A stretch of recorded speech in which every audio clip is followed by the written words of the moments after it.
Hola amigos, bienvenidos a Sin Filtros. Hoy vamos a conversar sobre lo que está ocurriendo en América Latina y particularmente en Sudamérica. Pero eso que está ocurriendo en América Latina y en Sudamérica también está en el resto del continente. ¿Qué está ocurriendo? Pues el socialismo está ganando espacios. Gracias a la pandemia, gracias a la poca eficiencia de los gobiernos de centro derecha, no vamos a escapar de hacer un análisis sobre estos puntos y particularmente vamos a conversar sobre los procesos que están este año, son procesos electorales difíciles que tienen como característica fundamental el tema de la pandemia.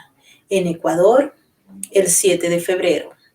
Hay un proceso electoral también en Chile, tenemos en Perú, en Honduras, hay un proceso parlamentario en México, en Argentina, y todos estos elementos que se están presentando en materia de discusión de la política y la dinámica están relacionados con las respuestas que la gente quiere sobre el gobierno, qué es lo que el gobierno quiere, cómo se están transformando estas relaciones entre la sociedad y el Estado. Todo eso lo vamos a discutir con nuestros invitados del día de hoy, pero antes de entrar y empezar nuestra conversación, quiero pedirles que por favor se activen en el super chat. Recuerden que para nosotros es muy importante todos sus comentarios, sus opiniones.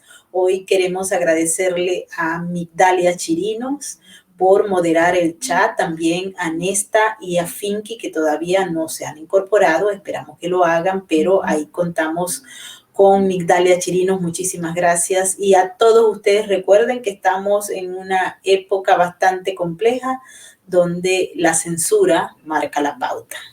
Vamos a darle la bienvenida a nuestro colega Rolando Descampotriés, él es boliviano, pero nos atiende desde Sudamérica, desde algún país de Sudamérica, y nuestro aliado desde España de Libres 2.0, Luis, bienvenido.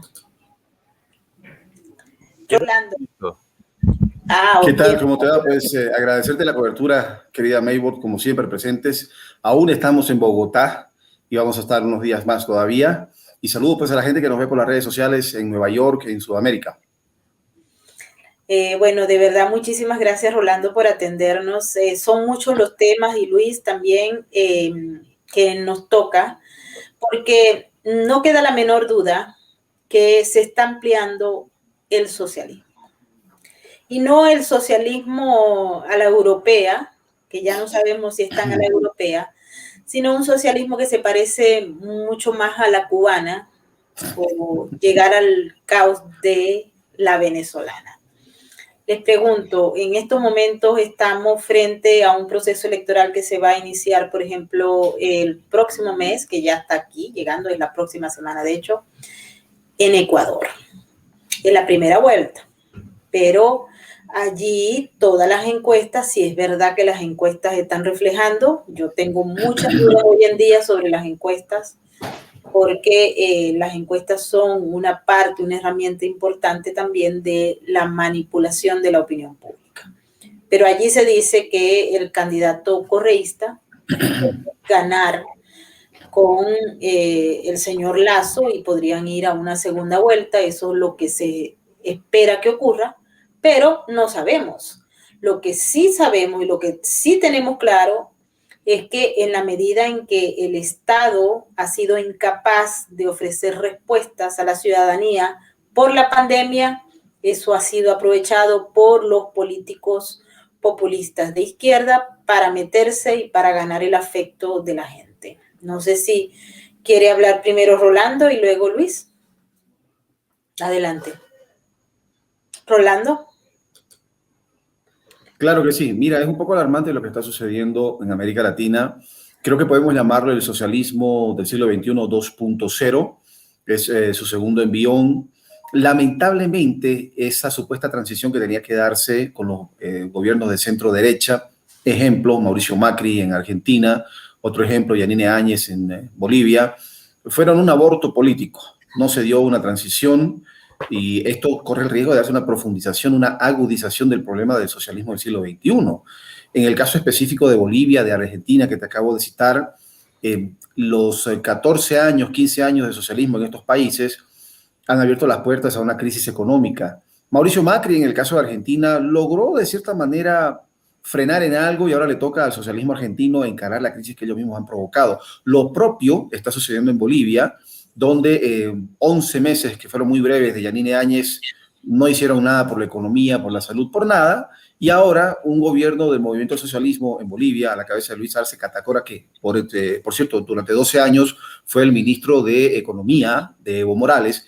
Él tiene que encarar el desastre económico que ellos mismos han generado. ¿Quién sabe si esta situación de darles de su propia medicina logre concientizar al pueblo? Porque al fin y al cabo, por lo que hemos visto en Argentina, que yo he vivido en la Argentina también, y en el caso de Bolivia, no se trata de que los políticos cambien, porque el político no va a cambiar mientras el pueblo no cambie. Y pareciera que la pandemia, la crisis económica, la crisis social, tiene que agudizarse para que el pueblo realmente recapacite en qué y en quiénes va a poner la confianza para la dirección del país. Luis. Sí, bueno, la verdad es que estoy bastante de acuerdo con el análisis de Rolando, pero yo sí que apuntalaría que quizás yo en esto tengo un poquito de gen conspiranoico, porque creo que están replicando los mismos comportamientos para lograr la misma sociedad. Es que son demasiadas casualidades. Se van viendo los mismos procesos en todos los sitios. Ahora hablábamos de las encuestas. Las encuestas sirven para establecer esa famosa matriz de opinión que hace un frame en la población que entienden como lo normal, entienden que aceptan mejor el resultado posterior, etcétera. Es un elemento de corrección política, es un elemento que provoca el efecto arrastre y por eso vemos vinculadas a determinadas encuestas, a determinados editoriales de determinados periódicos según su línea editorial y su feeling político. Esto es una cosa que es muy evidente. Y a mí me preocupa muchísimo que estamos viendo en unos países determinados procesos, como pueden ser la censura en redes, por ejemplo, ahora lo hemos vivido en España.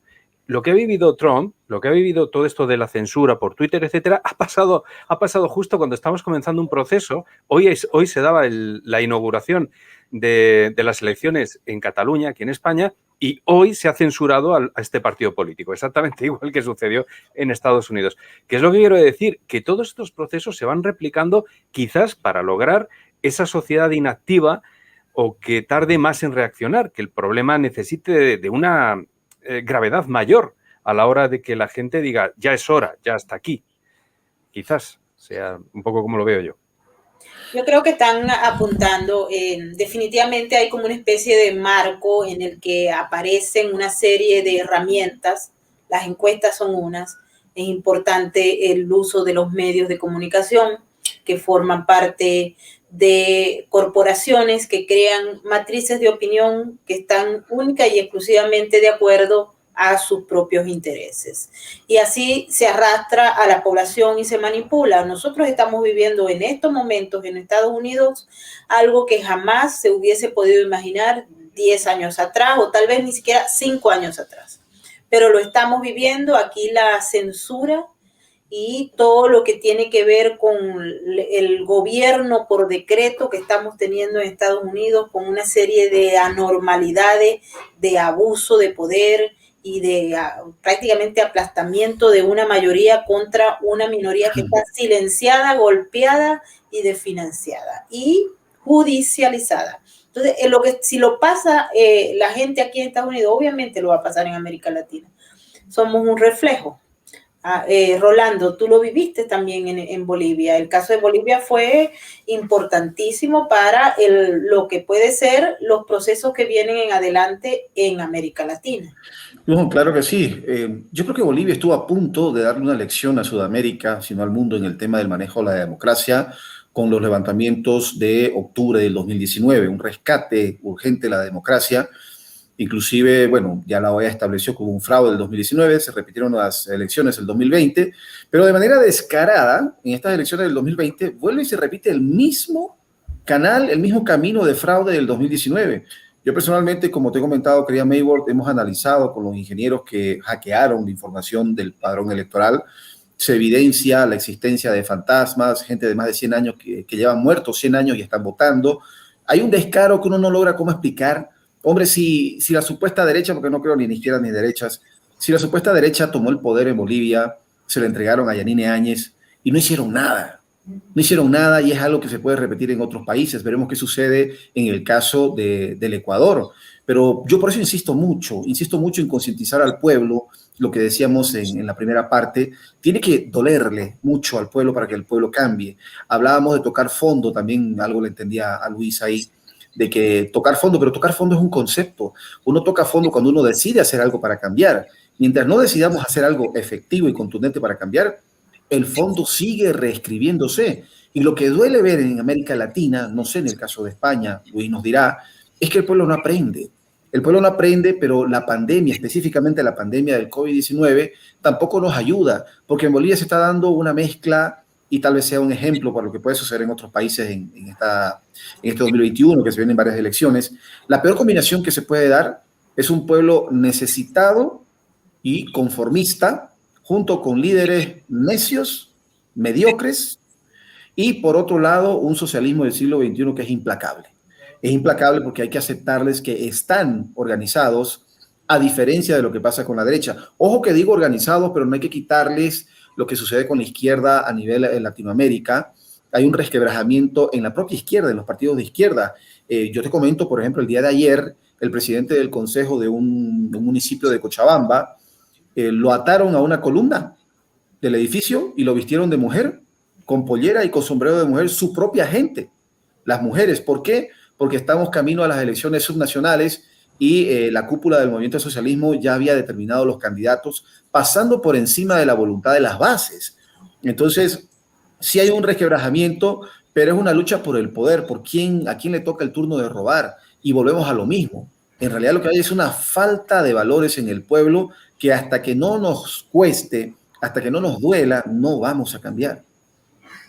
Así es, hay un proceso que se está llevando también, y esto a muchos venezolanos les cuesta entenderlo, porque se había planteado una posibilidad diferente para el caso de Venezuela desde la tutoría de los Estados Unidos y los países de la comunidad internacional. Se logró un consenso en el año 2019, se designó al que era presidente de la Asamblea Nacional Legítima, a Juan Guaidó, como presidente interino, y se empezaron a establecer una serie de agendas que no se cumplieron, no concluyeron en absolutamente nada. Hoy en día, ya algunos países, como por ejemplo República Dominicana o Alemania, hoy le han retirado el apoyo a Juan Guaidó. Ya se está hablando aquí abiertamente en los Estados Unidos de la búsqueda de un consenso para realizar elecciones que muy probablemente al grupo de Ecuador, de Chile, de Perú, de Honduras y Nicaragua se le sume Venezuela con unas elecciones, porque se está empujando, y quisiera que Luis nos ampliara los detalles de lo que está pasando en Europa, porque se está empujando a que haya no solamente elecciones de gobernadores y alcaldes, que eran las que se suponía el régimen iba a realizar.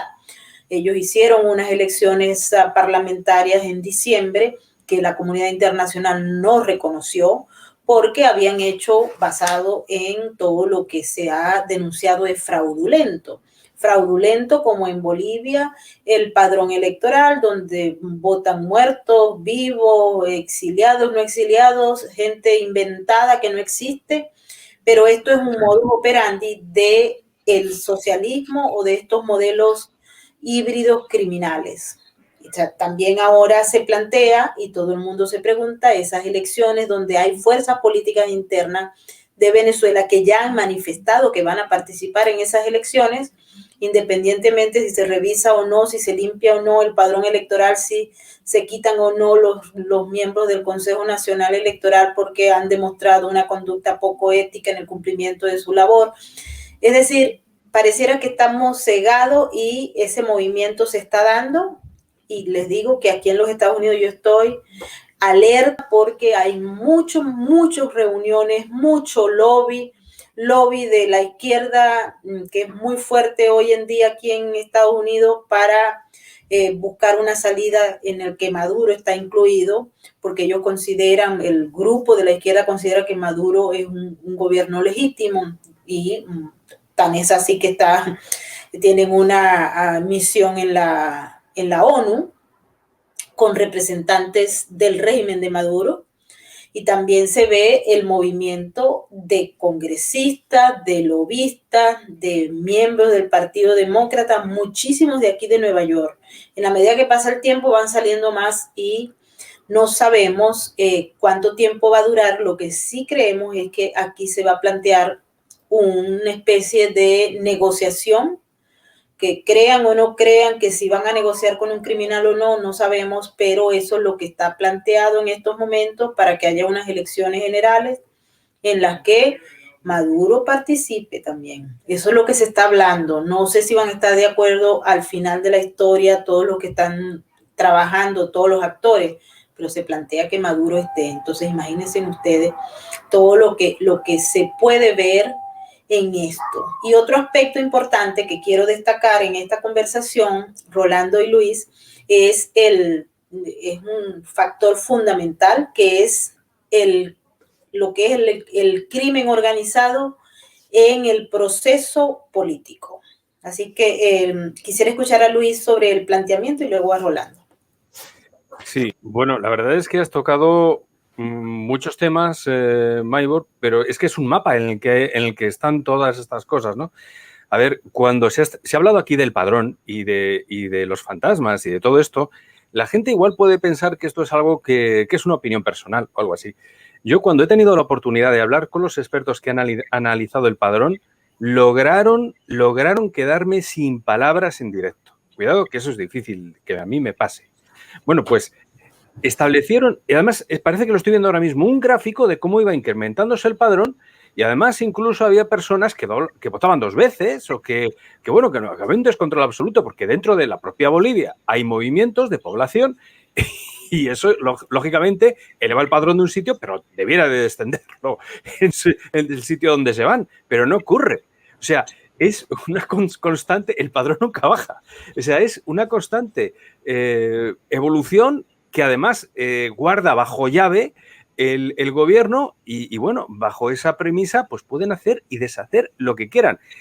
Es algo verdaderamente increíble. Al respecto del tocar fondo, sí que me gustaría decir que obviamente tocar fondo no es un retiro de fin de semana, ¿no? Y que hay una ecuación a la cual está sometido. Hay una ecuación a la cual está sometido. Y esto lo están haciendo en España, lo están haciendo en toda Hispanoamérica, lo están haciendo en Estados Unidos. Y la ecuación es la siguiente.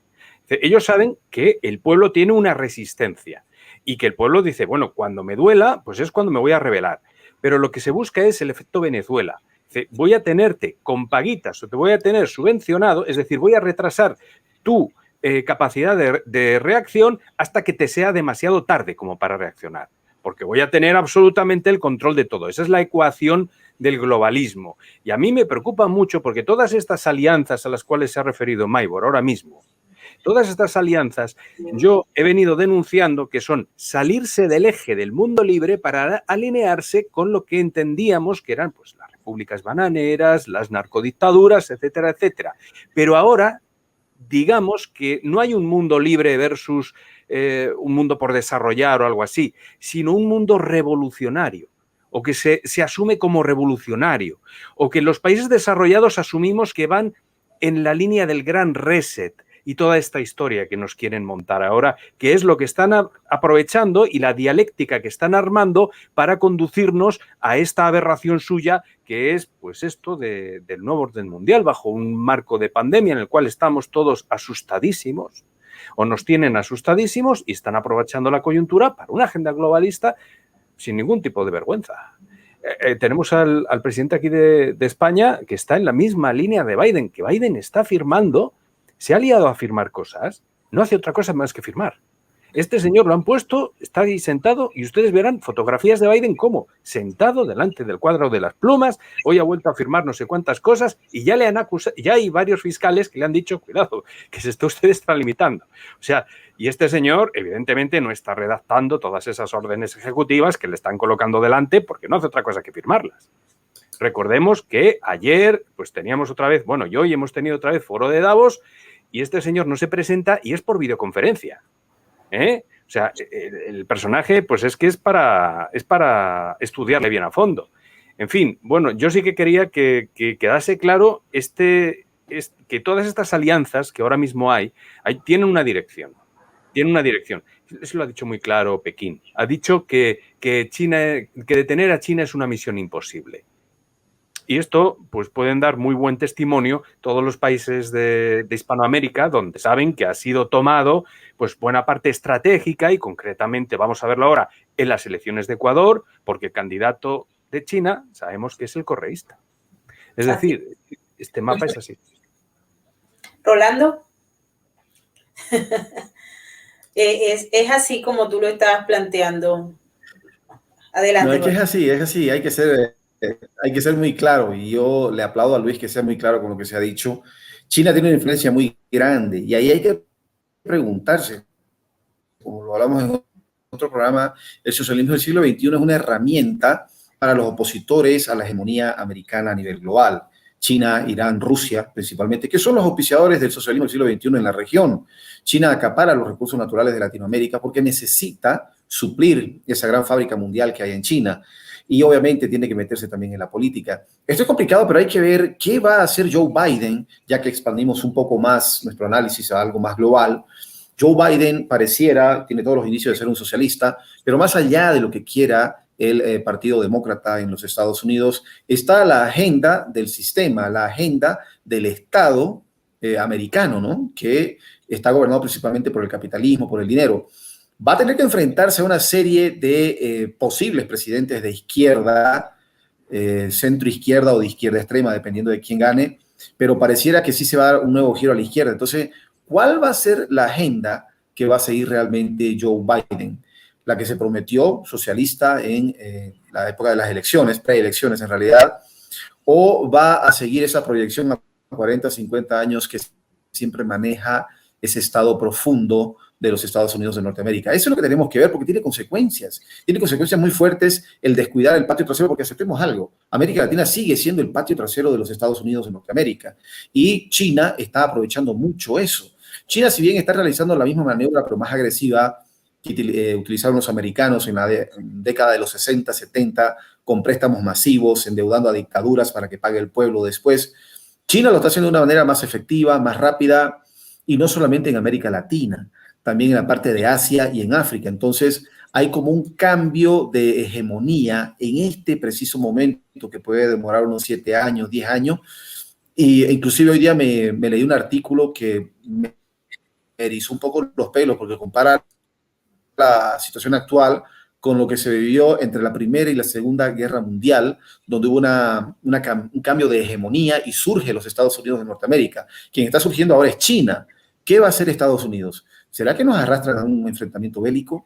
Lamentablemente, un enfrentamiento bélico siempre es precedido por un enfrentamiento económico, que es lo que estamos viviendo. Y América Latina es uno de los principales peones en ese sentido, porque va a suplir de materia prima a quien gane esa contienda económica y ojalá no sea militar. Pero no creo que sea una misión imposible el detener a China, Rusia, Irán y todo lo que ello significa, porque vamos a aceptar algo. Hay mucha sospecha de que en realidad ese trío también puede estar financiando grupos terroristas, lo que se llama las proxy wars, de un lado y de otro. Y en el caso específico, por ejemplo, de Bolivia, Bolivia puede ser inclusive un eslabón débil para ese trío de Irán, China y Rusia. ¿Por qué? Porque el narcotráfico, como tantas veces te lo he dicho, querida Maybord, el narcotráfico en Latinoamérica nace principalmente en Bolivia. Estamos hablando de 230 toneladas de cocaína que se producen, que salen de Bolivia cada año, según el reporte del 2019 de la Oficina de las Naciones Unidas para el Narcotráfico.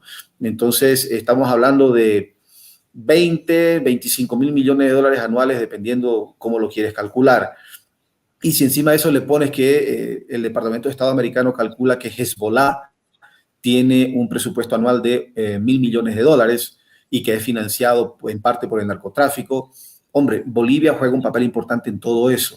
Ahora, manejar países como Bolivia, restablecer la democracia y combatir el narcotráfico es relativamente barato en comparación a un enfrentamiento con Irán, Rusia o China. Entonces, creo que está clara la estrategia de lo que se puede hacer, atacar países pequeños como Bolivia para recuperar la democracia, por ahí Venezuela.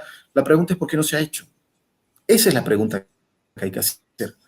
La voluntad del pueblo la hay, pero aceptemos algo. Sin apoyo externo, en el caso de Venezuela, yo te soy crudo y claro, en el caso de Venezuela, es tarde para la diplomacia. Diplomacia en el caso de Venezuela, llamar a elecciones, es inocuo ante el poder que tiene y el apoyo que tiene Maduro en Venezuela. Es inocuo, las cosas tienen que darse por las malas, lamentablemente, y Bolivia va camino a lo mismo. Entonces, ¿se puede hacer algo antes de llegar a eso? Lo dudo mucho, te soy honesto. Pues obviamente el tema está en que pareciera que hay alianzas importantes. Cuando les digo que puede haber movimientos, porque los hemos visto, he tenido oportunidad de conversar con mucha gente. Hoy, de hecho, conversé con 2 personas que son demócratas de izquierda en Nueva York. Todos los demócratas que tienen puestos salientes de liderazgo son de izquierda. Y ellos están aliados con muchas organizaciones de izquierda radical que son aliadas del régimen de Nicolás Maduro. A lo largo de lo que ha sido el proceso de la revolución bolivariana, Nueva York ha sido una parte muy importante en ese proceso. Chávez vino aquí muchas veces, Chávez regaló petróleo a los pobres del Bronx, y en base a eso estableció alianzas estratégicas hasta con la familia Kennedy y con grupos de izquierda que son demócratas y que tienen y saben cómo moverse en materia de lobby. Por eso es que cuando llega Biden al poder, ya esos grupos estaban reactivados. Aquí hay movimientos importantísimos que se están dando y que no salen a la luz pública porque aquí los medios de comunicación tienen una línea de información que no incluye este aspecto en particular. Y cuando se habla, yo le he preguntado, pero ¿cómo van a ir a elecciones? Que usted no, o sea, aquí se declaró a Nicolás Maduro, tiene un expediente criminal, están pagando una fortuna para poderle ubicar su cabeza en el Departamento de Justicia y ellos dicen que todo eso ellos lo quieren revisar. No están en el Congreso, pero tienen una línea directa con los representantes del Congreso. Y bueno, vamos a ver cómo se desenvuelve esto. En todo caso, le digo, pues esto en el fondo no pinta nada bien. Tenemos una semana y media con un gobierno por decreto en el que se ha empezado a cambiar toda la estructura desde el punto de vista económico. Ya hoy se estaba hablando y ahora cuando vamos a la segunda parte del programa, les vamos a explicar las últimas informaciones que hay, que son espeluznantes, desde la reforma a la Corte para incluir todos los jueces que sean necesarios para que ellos puedan cambiar todo, porque es una mayoría arrasante que quiere acabar todo y esto lamentablemente me hace recordar mucho a América Latina. Otro punto que quería tocar con ustedes es el caso, por ejemplo, de Honduras, que tiene previstas las elecciones en noviembre de este año. En Honduras hay una situación que no se diferencia mucho de la de Venezuela. El presidente actual, Juan Orlando Hernández, él ha sido mencionado por los fiscales federales de aquí de Nueva York por estar vinculado con el narcotráfico. Su hermano, Tony Hernández, fue juzgado acá, tuvimos oportunidad de cubrir ese juicio, fue señalado y fue hallado culpable de tener vinculaciones directas con organizaciones criminales de narcotráfico que incluían unas con el Chapo Guzmán, que también está preso acá, y al caso que también tuvimos oportunidad de cubrir. Cuando se señala a los expresidentes, sale el señor, o sea, los jefes de Estado en América Latina. Si se recuerda Manuel Zelaya, uno dice, este señor también ha sido señalado y mencionado, solo que este era amigo de Hugo Chávez y el actual se supone que no es de izquierda sino de derecha, pero a ver, está mencionado por formar parte de el crimen organizado, por jugar una pieza clave. Nosotros hemos escuchado a los fiscales, hemos leído todos sus documentos. Entonces, Honduras es una especie de narcoestado, de acuerdo a todas las investigaciones y señalamientos de los fiscales federales de acá, de la ciudad de Nueva York. Vemos cómo se maneja el poder. Se ha señalado, por ejemplo, cómo el narcotráfico paga las campañas electorales.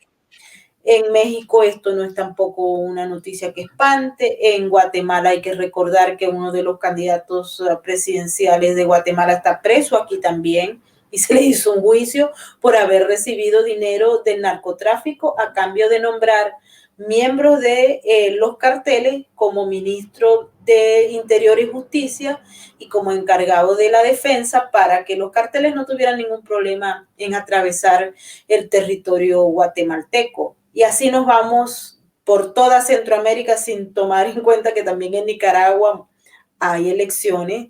Esas elecciones de Nicaragua son más o menos como las de Venezuela, Rolando. Porque, a ver, ¿quién va a creer en el padrón electoral de Nicaragua gobernado por Daniel Ortega, no? Entonces, estamos viendo cómo hay una unión del poder con el crimen organizado, con el narcotráfico y con agentes del terrorismo. Es decir, ¿qué posibilidades hay de que el pueblo escape a esto?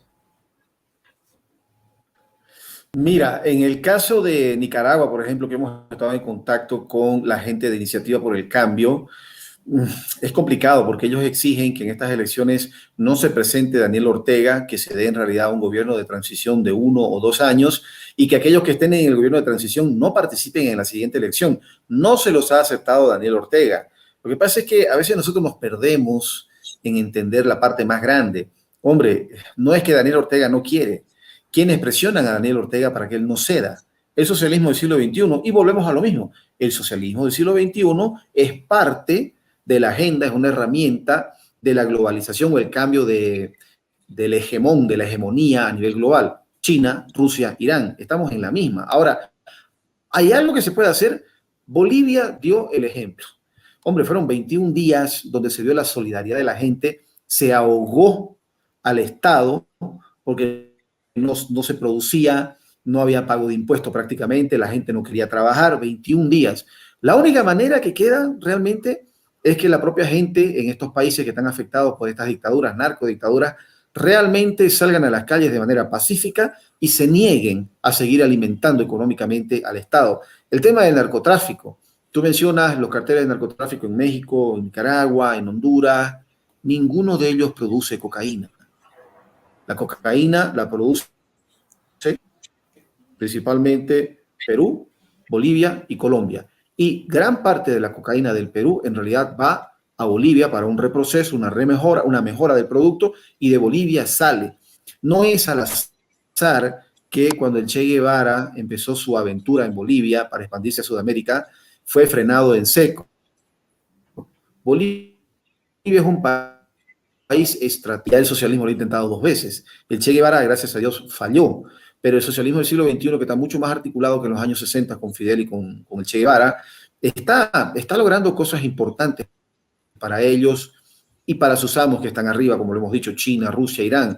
Pero por lo que hemos vivido nosotros en Bolivia, yo te digo, querida Mabel, querido Luis, esto no está en manos de los políticos. Esto está en definitiva en manos del pueblo. Lo que sucede es que lamentablemente el movimiento cívico en Bolivia, como en otros países, se ha descabezado. Y se ha descabezado porque la gente le puso la confianza a alguien, ese alguien realmente no continuó la parte cívica, se polarizó políticamente, y tú ves en Bolivia el gran ejemplo de Yanine Áñez, que no hizo absolutamente nada para limpiar el padrón electoral, anular la sigla del movimiento del socialismo por diferentes faltas electorales que había cometido. En fin, no hicieron nada.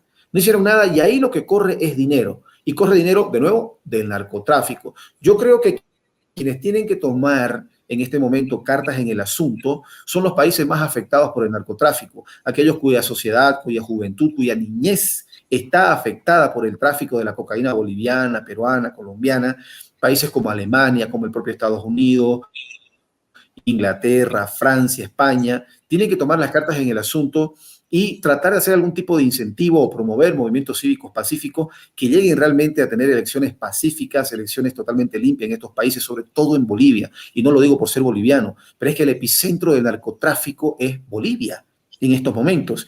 Y si los actores internacionales, los grandes actores internacionales, se ponen las pilas y ponen un colchón económico a Bolivia para que se abandone el narcotráfico, porque les digo, se calcula que en efectivo, dinero en efectivo en Bolivia, se quedan aproximadamente 3.000 millones de dólares. Solamente lo que se queda en Bolivia, no lo que se reparte en el resto de actores. Entonces, ¿hay solución? Sí, pero va a requerir de mucha visión, de negociación a ciertos niveles y de sacrificio. De mucho sacrificio y también, ¿por qué no decirlo? Espacios como el tuyo, querida Maybor, querido Luis, donde se hablen estos temas, se hablen en canales abiertos, se hable de la realidad, de la cruda realidad, porque la única manera de cambiar las cosas es entender la situación en la que nos encontramos. No podemos hacer como los políticos, que todo lo quieren negociar, que todo lo quieren pormenorizar, lo quieren minimizar en todo caso, y no ver la realidad. Y por eso, vuelvo y repito, a veces parece que para uno ver la realidad tiene que realmente doler mucho para que uno vuelque la cara y diga, a ver, ¿qué es lo que está pasando? Así es. Bueno, también le tiene que doler muchas veces en el bolsillo, ¿a Luis? Claro. A ver, es que Rolando está diciendo muchas cosas que son de sentido común, pero hay que tener mucho valor para decirlas. Este enemigo exige sacrificio. Eso que no lo dude nadie. Ganar nos va a costar. Y nos va a costar mucho. Y eso no son palabras vacías. No son palabras huecas. Afortunadamente, yo por lo que percibo, quizás por los ambientes en los que estoy dialogando este tipo de cosas y conversándolas y demás, y la información que me llega, cada vez tengo noticias, y esto no es ningún farol, es así como yo lo vivo y como yo lo percibo, hay más gente dispuesta a hacer ese sacrificio. Y cada vez hay más gente que reivindica en la sociedad civil, que no hay otra. De aquí no nos van a sacar los corruptos que están sacando un rédito de esto. Para mí hay un grandísimo misterio que es ese mentiroso que se cree sus propias mentiras, que al final es lo que yo creo que intentan simular algunos políticos. Sin embargo, no es ninguna tontería lo que acaba de decir Rolando, de que el epicentro es Bolivia, y no es ninguna tontería, y nos interesa muchísimo los españoles, porque por alguna razón parece ser el epicentro de este ajedrez. Y quiero referirme al coronel Germán Cardona, cuyo informe, cuando trasciende a medios y nos damos cuenta de que está puesto que España va a tener a Podemos, básicamente Podemos, se deduce que es Podemos, una fuerza política que se lanza desde allí, que va a servir para introducir la droga en Europa. O sea, una cosa increíble.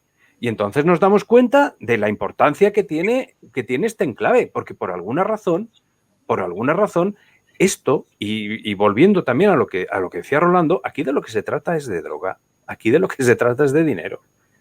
No nos engañemos. O sea, la maquinaria, los motores que están impulsando todo esto, están alimentados y bien engrasados de ese tema, porque si no, no se puede entender. Miren, yo he visto con grandísimo asombro en otro país de Hispanoamérica como cuando una persona, lo voy a decir, venga, Calderón se ponía a combatir en la frontera el tema del narcotráfico, se le acusaba de poco humanitario, porque los narcotraficantes, al verse faltos de dinero, se estaban matando entre ellos. Hombre, había que tener una empatía con el narcotraficante. Entonces, claro. Ese es el problema que tenemos. O sea, al final nos están imponiendo unas retóricas y unas dialécticas que no tienen nada que ver con nuestra idea de la justicia. Es una justicia simulada. Y quien simula la empatía es un psicópata. ¿De acuerdo? Es una de sus definiciones, porque no la tiene. Entonces la tiene que simular de alguna forma. En fin, pues bueno, pues dar la razón y hacer hincapié en dos cosas importantísimas, de verdad, que se tiene que llevar la gente de Sin Filtros, que le tiene que quedar muy clara. El grandísimo enclave que es Bolivia, y que esto nos va a costar un precio salir de ello, evidentemente. Así es.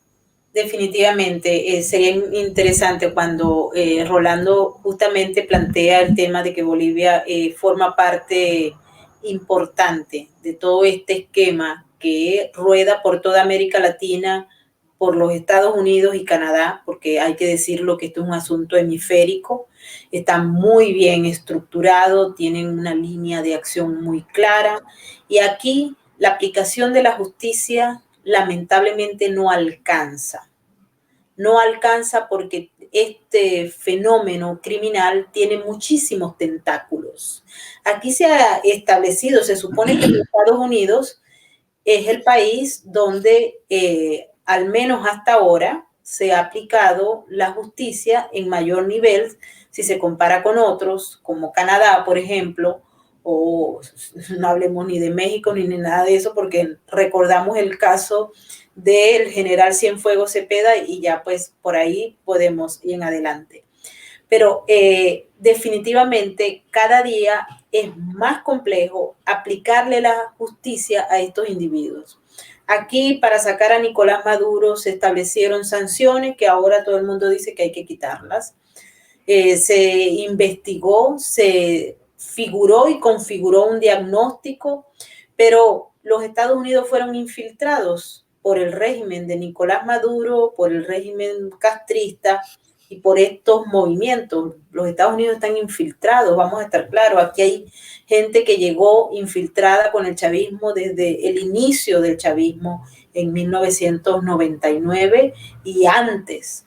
Entonces, ¿cómo trabajar? Se han infiltrado, están en agencias de lobby, están metidas en lo que son bufetes de abogados, gente cercana a todos los puntos cardinales de fiscalía, etcétera. Es decir, el chavismo, que no es el chavismo, porque cuando uno habla del chavismo, se cree que el chavismo es el chavismo. No, esto es un modelo, un pulpo que tiene muchos tentáculos, y el chavismo fue un modelo, un laboratorio que lamentablemente triunfó en Venezuela y acabó porque Venezuela no es lo que era anteriormente. Venezuela está carcomida y hay algunas fuerzas que han dependido del Estado toda la vida, porque esto no es nuevo. Ahí hay un escándalo ahora porque salieron unas fotos de unos tipos jefe de cámara con el régimen viendo a ver cómo hacen para sobrevivir. Eso no es nuevo, eso es muy viejo, porque les gusta el gobierno y tener contratos del gobierno, que siempre ha sido fructífero y todo, desde la época de la democracia y ahora en la dictadura, todo el mundo chupa del gobierno. Antes se llamaban empresarios, ahora se llaman enchufados, pero siempre han tenido acceso al dinero que representaba antes la renta petrolera y ahora, pues, es de todo, porque en Venezuela sí se amplió la producción, pero bueno, con la venta de cocaína, de oro, de titanio, de no importa qué otro mineral que están extrayendo de la tierra, no para beneficio de los venezolanos, sino para beneficio de unos pocos y de estas estructuras criminales. ¿Cómo acabar con ello? A ver, se han ensayado todo, desde Estados Unidos y desde la comunidad internacional, pero más particularmente, y hay que destacarlo, fue desde Estados Unidos que se ha ensayado todo. Se generó un acuerdo, que es lo que tú dices, Rolando, que hay que hacerlo desde afuera porque desde adentro es imposible. Se generó un acuerdo, se creó un consenso, se creó el grupo de Lima, el grupo de contacto, el grupo del otro, la gente de allá de Europa también se metió.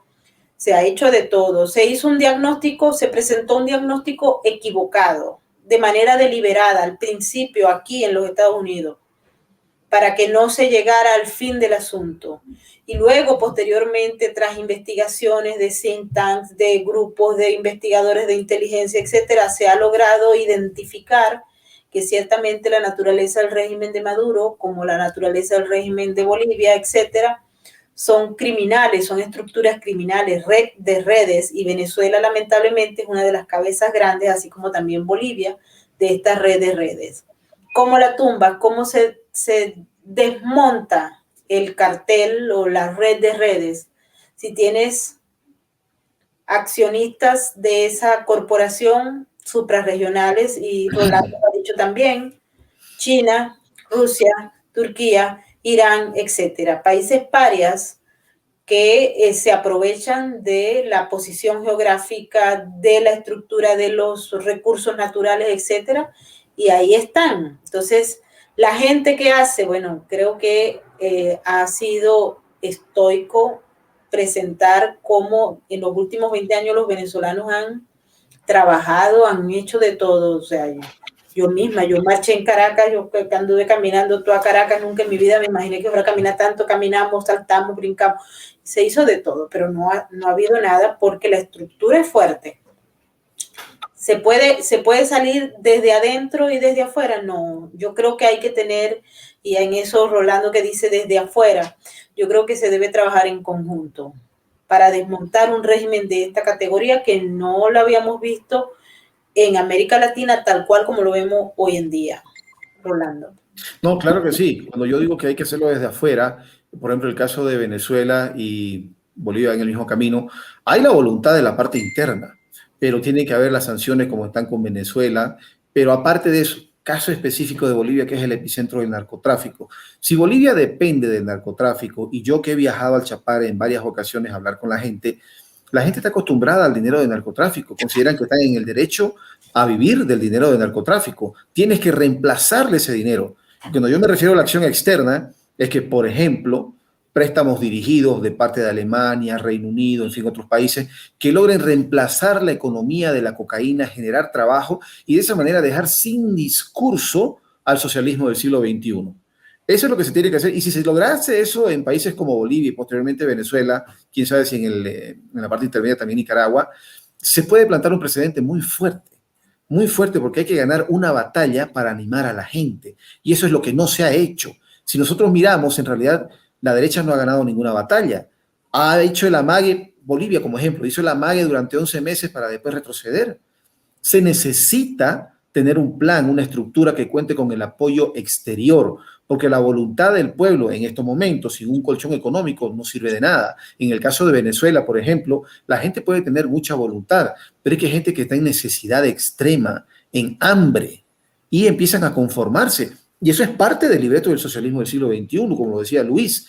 Te van amagando, te van sedando de a poco, hasta que no tenés ni siquiera la voluntad de reaccionar. Miremos Cuba.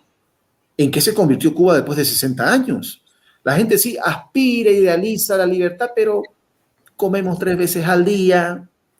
¿Te das cuenta? Entonces, para no llegar a eso tiene que haber una acción inmediata. Y países, yo les repito, países como Alemania, que está azotado por el tema del narcotráfico en la juventud, en la niñez inclusive, tienen que tomar cartas en el asunto, porque ellos solos no pueden acabar con el narcotráfico, ni Bolivia, países como Bolivia, tampoco podemos nosotros solos enfrentar una economía sin la realidad del narcotráfico que nos ha creado una dependencia económica hacia el narcotráfico. Así es, Luis. Sí, la verdad es que a mí me asombra la ventaja que nos lleva. Esta gente va preparando siempre el terreno y por alguna razón, oye, no se dedican a otra cosa y bueno, pues organizan sus estructuras para controlarnos. A mí me hace gracia cómo nos hemos vuelto alérgicos a la idea del globalismo. Yo el primero, ¿de acuerdo? Entonces, bueno, yo soy pro mercados y todo lo que uno quiera, pero claro, a mí el tema del globalismo, ahora mismo viendo además cómo lo están utilizando las izquierdas para imponer esta cosa horrible del socialismo del siglo XXI, pues no puede otra cosa más que causarme pavor. Sin embargo, si nos damos cuenta, lo han hecho muy bien. Y yo creo que tenemos que ahondar e investigar y trabajar precisamente en esto porque nos va la supervivencia a todos. En el socialismo no hay final feliz. No hay final feliz.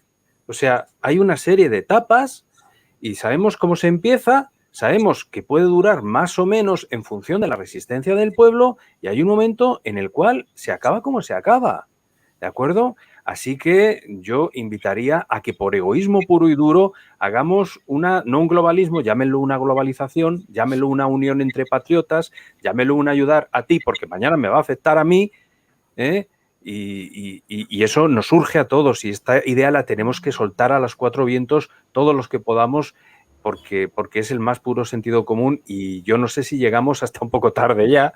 Así sí, que... Yo creo que sí estamos tarde. No sé, yo creo que estamos muy tarde porque ellos son unidos, trabajan 24 horas al día desde hace muchísimo tiempo, tienen décadas trabajando para esto bajo la tutela menos en América Latina, de Fidel Castro y compañía, lo han tejido, se han equivocado y saben cuál es la equivocación y la han replanteado para mejorarla. Entonces, el proceso, ellos lo han hecho muy bien. En cambio, la derecha no lo ha hecho bien porque la derecha se conformó, la derecha logró unos espacios y se conformó con esos espacios, y de ahí en adelante descuidó la formación educativa, que esa sí la aprovechó la izquierda, y ese es uno de los graves problemas que tenemos, es que la juventud, los niños tienen el cerebro lavado. Es un proceso de desmoralización de la población. Lo estamos observando en estos momentos.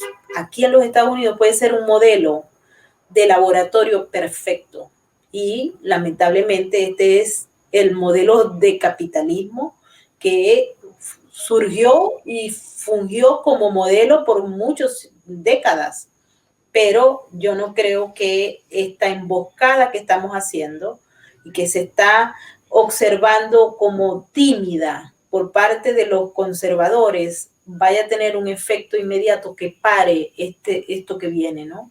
Porque lo estamos observando, y ellos han llegado y están ocupando todos los espacios de poder. El centro está infiltrado por todos lados. Entonces, lo mismo ocurrió en Venezuela, lo mismo ocurre por aquí y por allá. Yo no sé cómo va a pasar el tema en Brasil, porque estamos observando que allí el cáncer está, allí el populismo reinó, allí el crimen organizado operó. Está Bolsonaro allí, no sabemos cuánto tiempo le vaya a tardar, pero la gente, una parte de la gente despierta y la otra no. No sabemos si somos mayoría o no, porque también ellos cuentan con algo que nosotros no tenemos, que es el poder económico y el corporativo ahora. No sé tus reflexiones finales, Rolando.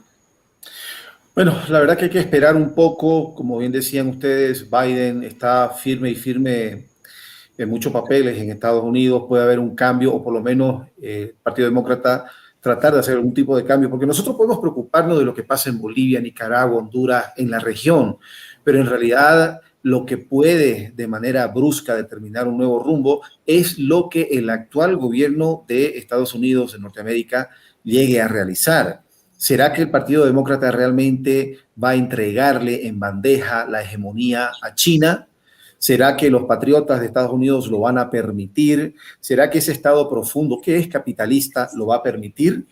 Esa es la gran pregunta que hay que hacer, y amén de que nosotros hagamos nuestra tarea en cada uno de nuestros países, uniendo a nuestra región en Latinoamérica, necesariamente hay que estar atentos a lo que haga Estados Unidos, porque esto se define en estos momentos con fuerza económica, presión económica, y Bolivia no puede realizar una presión económica, mucho menos Venezuela, Nicaragua, Honduras, no pueden. La presión económica la va a ejercer Estados Unidos con sanciones para cambiar de rumbo. Hay que saber entender y esperar a ver estos próximos 6 meses cuáles son las determinaciones y el rumbo que deje ver el Partido Demócrata en Estados Unidos.